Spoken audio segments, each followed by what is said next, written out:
Well, welcome back. Continuing our Giving Day coverage, we're joined by Christine and Josh with Sharon's Place. How are y'all? We're great, thank you. We're good.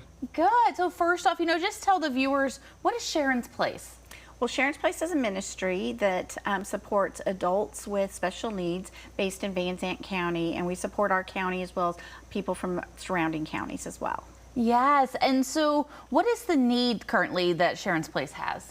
Well, like most rural communities, Van Zandt County is all rural. So once a person with special needs leaves the school system and becomes an adult, they become disconnected. They no longer have friendships and community connections. And that's not for everyone, but for a large number of them. And what that does is that tends to lead to isolation, loneliness, and it can cause some other mental health type issues. So what Sharon's Place does is we're filling that gap. We're there to support the whole well-being of the person and to give them opportunities to participate in things, to connect with people, build friendships, and develop new skills. Yes. And so what are some of the ways Sharon's Place is serving adults with special needs? Go more into that for me. Okay. Well, we have an enrichment program. One of the things we do is art classes, and I'm really proud to present this because this is Josh's art.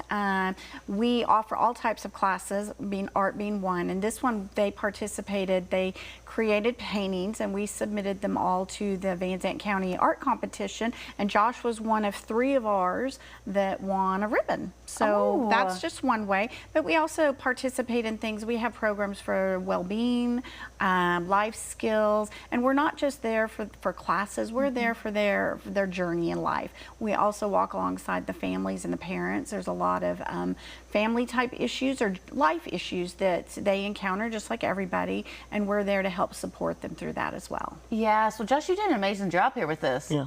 I mean, that's better than I could do. Honestly. They are very artistic. Yes. Oh, I love it. An honorable mention. Well, how did you feel winning that? It was pretty cool. It was? Yeah. How long have you been a part of Sharon's Place? Since about end of April last year. Okay. And so how has it gone for you? It's gone pretty good. I've enjoyed it. I'm making a lot of friends. And it's just a place where I don't have to worry about the real world and stuff. Yes. Well, what is your favorite thing about being a part of Sharon's Place? The art classes and the field trips and the Challenger Leagues and the Kevin doing the Bible verse and the prayer stuff. Yes. Oh, so amazing. Just a time to come together and yeah. Yeah, it really is. I'm so glad that you get to be a part of this. And pretty much the fellowship together and use it to glorify God too.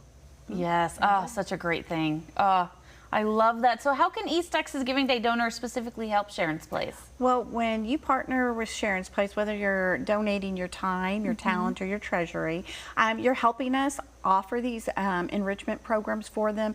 You're helping somebody like Josh here to further develop their skills, to make those important connections so that they can have friendships and relationships outside of their family unit.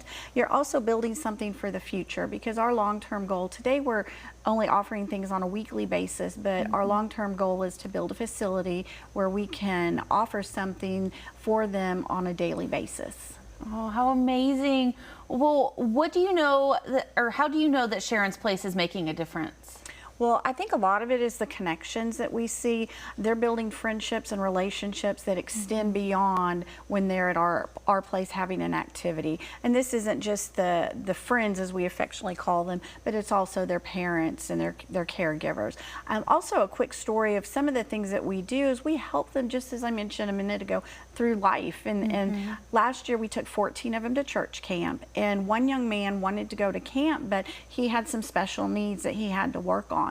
So we worked with him and his mom on how he could take care of these personal care needs himself without having mom there instructing him. And it was a life lesson for him. And at first he wasn't sure. He always said, well, mom has to do that. And we had to say, well, if you want to go to camp, you have to do these things. Yes. So he learned how to do them. And every day it became a journey for him, and he was as excited about preparing for camp as camp itself. So for 2 months leading into camp, every day he would call me, I did this, Christine. I did it. Mom didn't tell me to do this. And when he got to camp, it was a great experience for him. He built confidence, and now he can do these things, some of these things on his own without Mom having to instruct him to do it every day. Yeah, so real quick, because we're running out of time Yes, here, ma'am. do you have a specific goal this year? Yes, our goal is to raise $10,000, and I think we're fairly close there, almost at the halfway point. Amazing. Well, thank y'all both for joining us today. Well, thank you. We appreciate the support. Yes, alrighty. And for more information, you can go to that website right there on your screen. And coming up on East Texas Living, Laguna Beach aired 20 years ago, and now the cast is back together for a special reunion.